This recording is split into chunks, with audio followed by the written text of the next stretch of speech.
During an announcement here at the Eastern Market, the governor says Michigan can deliver 100% clean energy by 2040. At this same time, some are skeptical about job numbers and cost savings being promised. Inside Detroit's Eastern Market, Governor Gretchen Whitmer cheerfully announcing signing of new clean energy legislation, 7 bills with a goal of making Michigan a healthier place, fueled by sustainable energy. Lower household energy costs by an average of $145 a year, improve reliability, and create 160,000 good-paying jobs. The new law includes plans to utilize 50% renewable energy by 2030, 60% by 2035, and 100% by 2040. Cleaner air and water is being promised by also increasing the state's cap on rooftop solar energy to 10% of each utility's peak load. How do you plan to make those 160,000 estimated jobs a reality?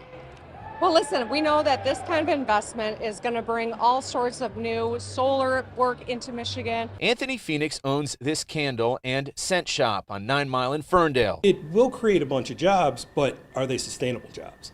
So, you have the infrastructure going in, you have the repair and maintenance going forward, but your footprint shrinks. We also asked an energy expert at Oakland University and Republican State Senator Joe Bellino for their take on the new law. Renewable energy tends to be a technology that does not reduce the cost per kilowatt hour for electricity, for instance. How do you see this creating tens of thousands of jobs? I don't see it creating jobs at all. They've already created a department to retrain people when they lose their jobs. A public service commission is also tasked with monitoring climate impact and affordability, ensuring options are equitable for all as part of a larger climate plan.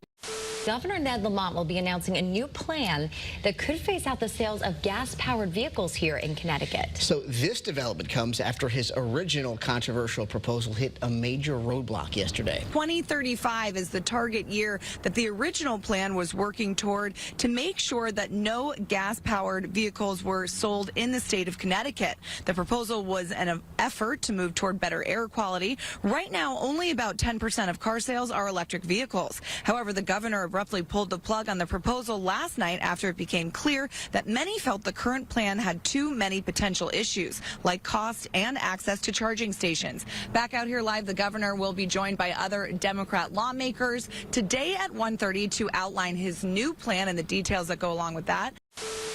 The political push to force you to buy an electric car in many states hitting another little bit of a speed bump. In fact, thousands of auto dealers are now calling for President Biden to, quote, tap the brakes on the unrealistic government electric vehicle mandate. Their words.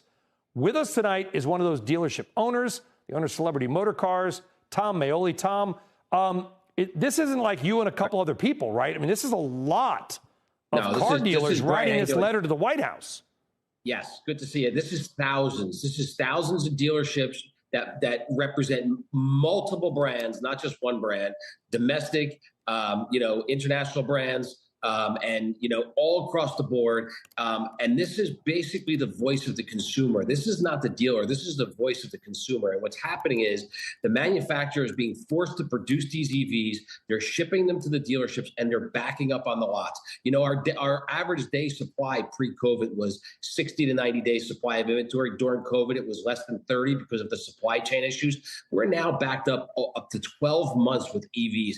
Consumers don't want them. They're not buying them. We have up to $15,000 in rebates from the manufacturer and $7,500 tax credits. We're talking $22,500. And people, they think I'm some EV hater. I've owned an EV. I've driven many of them. I'm not. In fact, I've been poking around because I think they're very cool in many different ways.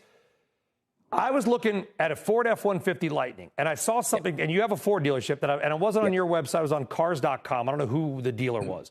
Should have been on my site. I'll go back, okay? But the Lightning retails for what, 95 new, something like that? Yes. Okay, right. I saw brand new F-150 Lightning. I mean, like 23 miles on it for $78,000. It had been marked down $20,000. How is that possible?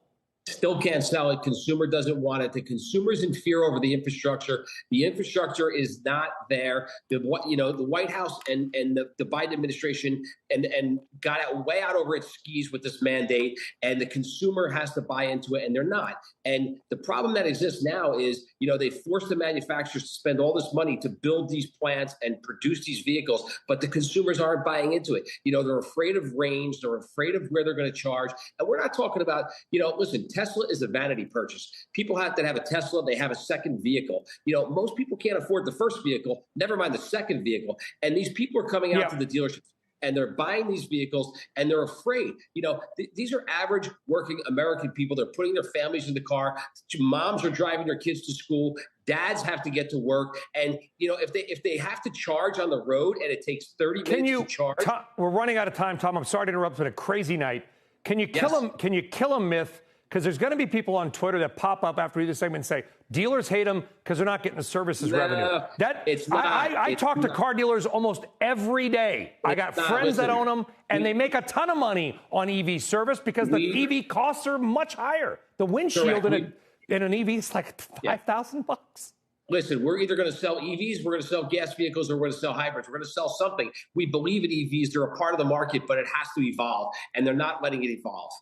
So this is not like we just hate them because they don't need oil changes, right? No, not at all. No, we want to sell EVs, but they have to evolve. You have to let the market evolve and the infrastructure evolve, not shove it down the consumer's throat. That's